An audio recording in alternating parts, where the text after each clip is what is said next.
Okay, I was asked to do this cabinet, and I always get nervous when it's older, kind of antique things because you want to restore it the best you can without having to add anything new to it.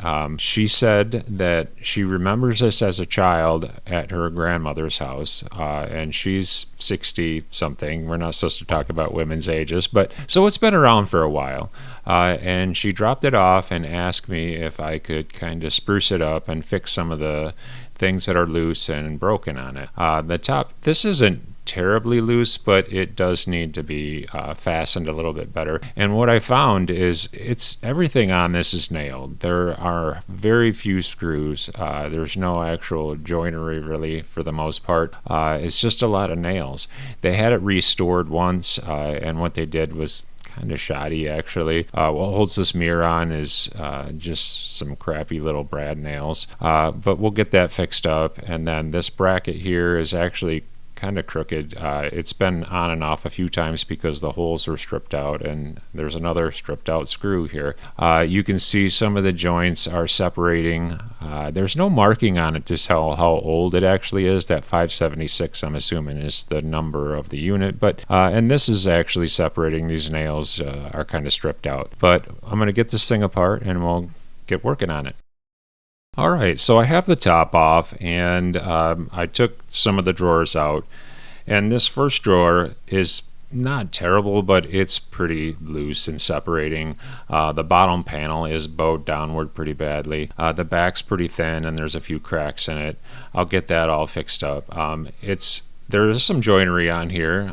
This was machined out probably. They're not dovetails. They're kind of a rounded box joint, but as you can see, there's not a lot holding it together anymore. I'll get that all glued together. And now the bottom, like I said, it's just a thin panel, and it is very bowed. You can see a shadow line here where there was some kind of a strut on the bottom to kind of give some support to the center of this door, and that's gone. So I'll get that replaced and try to fix this thing up first. So now I'm going to get this bottom part off, and I'm just being very cautious not to do any more damage than is already done. I could replace this entire lower panel because it is pretty bowed, but the whole point is I'm trying to preserve everything in its original state the best I can. So I'm just being cautious and trying to save this so I can reuse the bottom.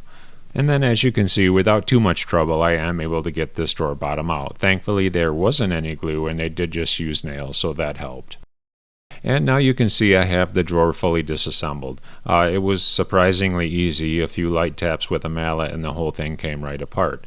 The back had a split in it where the nails were in it, so I squeezed some glue into that, and you can see I have some squeeze clamps on it. Also, the side panel here has a split in it as well, so I'll get some glue into that and again get some clamps onto it. So once I had that split glued, I went right ahead and started moving into gluing the drawer back together because I'm probably the most impatient person on the planet. But I'm just going to go ahead and get some glue in all these joints and get some clamps on it and make sure it's square and get this thing glued back together. And now with that set aside, I can move on to the lower cabinet. I'm going to try to close this gap where it's separated in the back.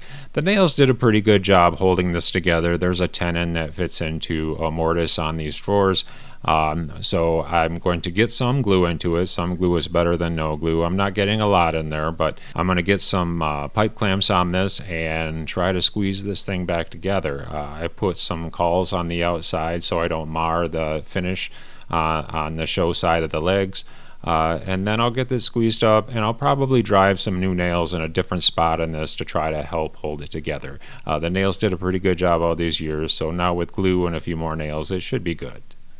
And then that is what I opted for, to drive some new nails into this thing. But the tenon doesn't run very deep into this mortise, so that tenon probably has a high chance of splitting when I drive a nail into it. Just to help preserve this tenon as much as possible, I'm going to pre-drill this with just a slightly smaller hole than the nails I'll be driving in. And then I did the same for all the tenons. And then on this upper accent piece, I pried it off gently, and it was just two finished nails holding it down all together. So I drilled some holes in it. Obviously, you can see I added some dowels, and I'll put some glue on that and clamp this thing down and then re-drive the nails, and that will securely hold this thing in place, and that way it won't be loose anymore. And now back over to the drawer. The glue is dry on that, and the lower panel, I glued a strip of red oak to the bottom of it. Again, I don't have the original piece. It's long gone, and I tried to keep things as original as possible, but this is unavoidable. As you can see, there's still somewhat of a bow in the base of the drawer. It's just a very thin panel, but once it's registered in the dado, that'll flatten it back out, and then I'll get this thing nailed down, and it'll be a heck of a lot better than it was. And then I decided, because the panel on the back is so thin and there's very little wood for the nails to bite into, I'm going to add some glue to this as well, just to add some extra strength to this. I realize taking this apart again in the future is now a little more difficult, but I'd rather make this as strong as I can structurally right now. Now back over to this upper section. I added 2 screws where there were some nails in the front. They weren't even finished nails, and that was very rickety. The screws made it a lot more rigid. Around the back, I added 2 pocket hole screws to the top to try to pull that top down. This whole thing just has finished nails holding it together, aside from a few screws in the back. On the front, again, I'm really lamenting over adding those screws. I feel like maybe I should have added dowels instead, but then I would have had a problem of trying to cover up those nail holes, and they would have been very evident in the front, probably as bad as the screws look even. I think I'm still trying to convince myself I went the right direction. On the top, it's large, very large finished nails driven down into this. Those would have been kind of hard to hide as well. So I opted for the screws. I used older screws to try to match the type of hardware that was used on this thing. I felt like that was the best choice, even though it still bothers me a little bit. And now, as you can see, I'm giving it a little touch-up as far as the finish goes. I wasn't asked to refinish it, but I felt like it needed a little attention. I wiped it all down and kind of blew it off, and now I'm just going to put like a walnut-colored Danish oil over top of the existing finish. And because this is a film finish, I'm not going to get a lot of penetration on this. It's not even going to add that much, but it will kind of give it a little bit more of a rejuvenated look. Anywhere that's maybe worn a little thin, I will get some penetration of this oil, and I'll wipe all the excess off, and that'll at least make it look a little bit refreshed. So now onto the drawer pulls. Luckily the hardware was all there except for these bolt-through eye bolts that hold this together. I could not find any in that patina, so I'm going to need to try to recreate that and make it myself. And how I'm going to go about doing that is with motor oil. I have some used motor oil because I didn't want to waste good motor oil on it. So what I'm going to do is tear these packages open with a pair of pliers, apparently, because I'm too lazy to go get a utility knife. But I have some zinc coated eye bolts. Now I'm just going to use a propane torch and heat them until they're cherry red hot. You want to do this in a well ventilated area because the zinc coating on there gives off toxic fumes when you burn it off. But once it's hot, then dip it in the oil. And you're really tempering this thing, and you've made it a lot harder than it was to start with. It was fairly soft. But I'm not worried about this being too brittle and hurting it. But as you can see, once I'm done and I wipe all the oil off, this does give it that dark patina and it make it look like it's a lot more aged. Okay, back over to the main cabinet. These lower panel doors looked a lot different. I don't know if you remember from the beginning, but when it was redone the first time, apparently they didn't put them on correctly. And I did get some direction on how they were supposed to be reattached. Luckily, they were all still there and intact, so I got them back on. And now to solve the problem of not having a skeleton key, I presume, to latch this thing and hold this door closed because there's nothing to hold them in position, I decided to put small blocks with rare earth magnets on it. So that way, when the door closes, this metal part of the latch can register against that. It creates a stop so the door doesn't go in further than it should, and also holds the door closed. So once I got both of those magnets on, I decided to tackle the next problem, which is this larger drawer. It's very loose in its opening, and there's no drawer runners or anything to support it. It's just meant to have the drawer opening support the drawer. So I'm going to add some shims and kind of tighten this drawer up, and that way it doesn't wobble so much.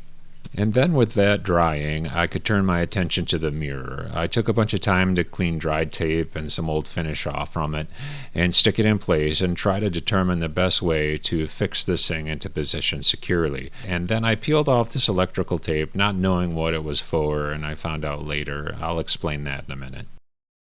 And what I came up with to mount the mirror into position was to take some 1/2 inch plywood, because that was the thickness between the back and the actual back of the mirror surface. And I just rounded that to match the profile of the curve of the inside of this mirror. I'll put some glue on that so it doesn't move around, and then put some backs on this and screw it down. If I need to, I can push some wedge shims in there afterward to really tighten this thing into position. I want to be careful not to drive them in there because I don't want to crack or break this mirror though. So I just repeated that in all 4 corners, and now the mirror is securely in place. And that little gray patch on the side, well, that's tape. That's foil tape I put on there, because the black tape I peeled off was actually because there was a mar, or the finish, the mirroring finish was gone off the back, and you could see right through, and it was just glass. I figured instead of electrical tape, I'll put something that probably sticks a little bit better on there, and it's at least grayish silver, so it blends a little better on the surface from the show side of the mirror. But no, even though this is the back and this is plywood, I'm still putting some more of that walnut finish on the back to try to at least give it the same patina or look of the coloration. And now I'll just spin this around now that the finish on the front has dried, and you can see it's just a lot more rich and revived look of the front of this thing. So now on the back, where the support boards that hold the upper piece go, the holes are stripped out, and I want to put the board back in its original position, so I need to alleviate the problem of the stripped holes. So in order to fix that, I'm just going to take a dowel and taper it so it's the same general taper as a screw would be, and then glue and drive it into that position pretty firmly. And once it's dry, I can flush trim it and then remount that board in that position. It won't be quite as strong going into end grain, but I've got some glue surface and I've really driven that home, so there's a lot of friction involved, and it should hold fairly securely. And once that dried, I could go ahead and remount that bracket back into its normal position, and this will secure the upper section onto this lower cabinet. And with that, it's all done. The back is now more firmly attached with that glued joint and new nails into it. The mirror is firmly secure. I would have been afraid that was going to fall out with those old clips they had holding that in. There is some defect on the front of the mirror, but that's unavoidable. I guess that shows its age. Anyhow, the whole thing got a fresh coat of finish, and I feel like it's looking a lot better. So, hey, thanks for watching, and I'll see you next time.